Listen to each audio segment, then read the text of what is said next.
Assalamualaikum warahmatullahi wabarakatuh. Kembali lagi bersama saya Desi. Dalam video kali ini kita akan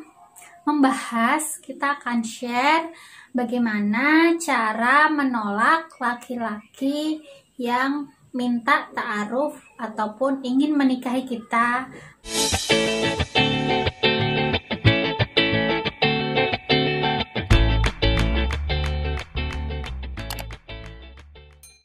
Dan tidak menyakiti pastinya ya.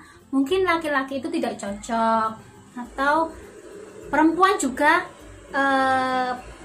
berlaku ya. Jadi bagaimana menolak seorang perempuan yang ingin menikah dengan kita kayak gitu. Jangan sampai kita menolak dengan cara yang menyakitkan hati. Takutnya nanti kalian menolak, dukunnya bertindak. Nauzubillah gitu ya. Jadi kita akan membahas bagaimana cara menolak agar tidak menyakitkan hati. Oke, langsung saja. Yang pertama adalah jangan menolak dengan cara yang menyakitkan, apalagi kalian membahas fisik. Jadi jangan menolak dengan cara membahas fisik ataupun status sosialnya. Misalnya seperti ini. Kamu kurang ganteng. Kamu kurang cantik, gak cocok sama aku.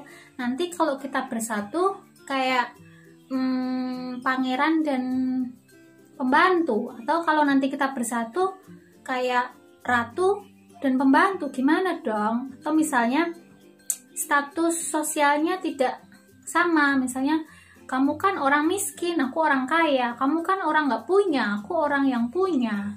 Kamu kan rumahnya masih kayu, masih tidak permanen, sedangkan aku rumahnya udah lantai 5. Gimana dong?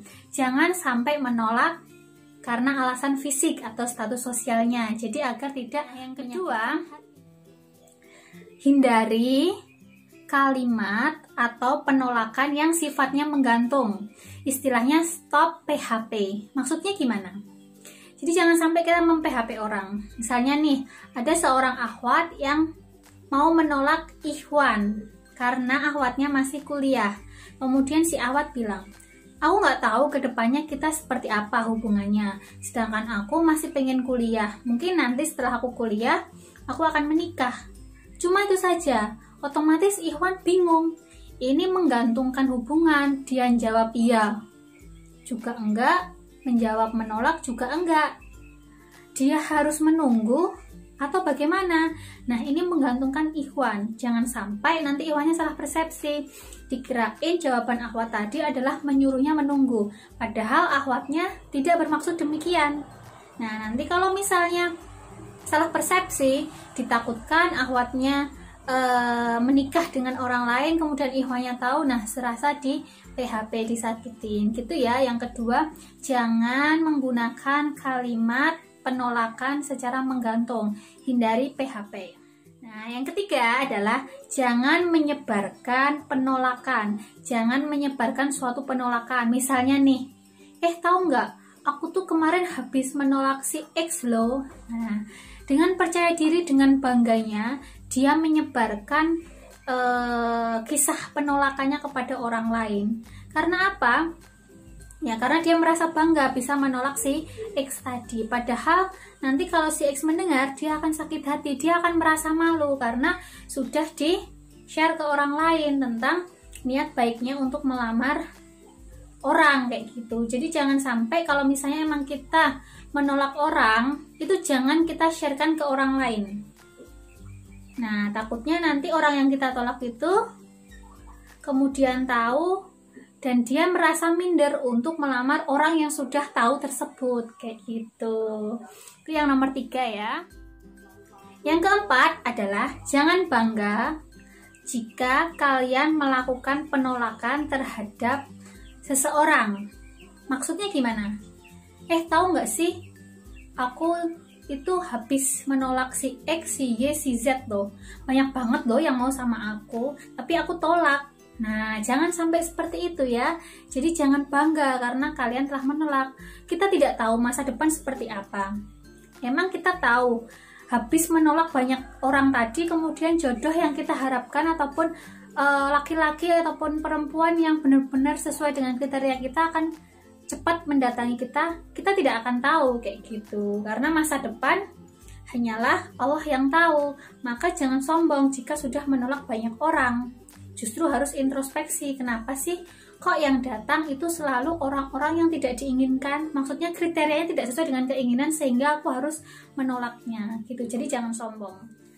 Yang kelima adalah tolak dengan alasan kebaikan. Pastikan alasan penolakan kalian adalah syar'i, misalnya agamanya kurang baik ataupun akhlaknya kurang baik dan lain sebagainya.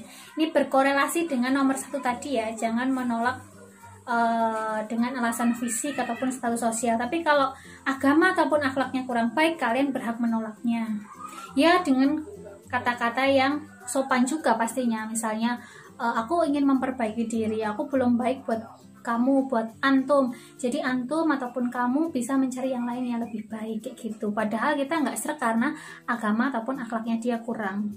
Itu kita lakukan agar dia tidak sakit hati. Dan yang terakhir adalah pastikan kamu sudah berdiskusi dengan orang tua, berdiskusi dengan keluarga tentang penolakan ini, dan pastinya sudah meminta petunjuk Allah Subhanahu wa Ta'ala.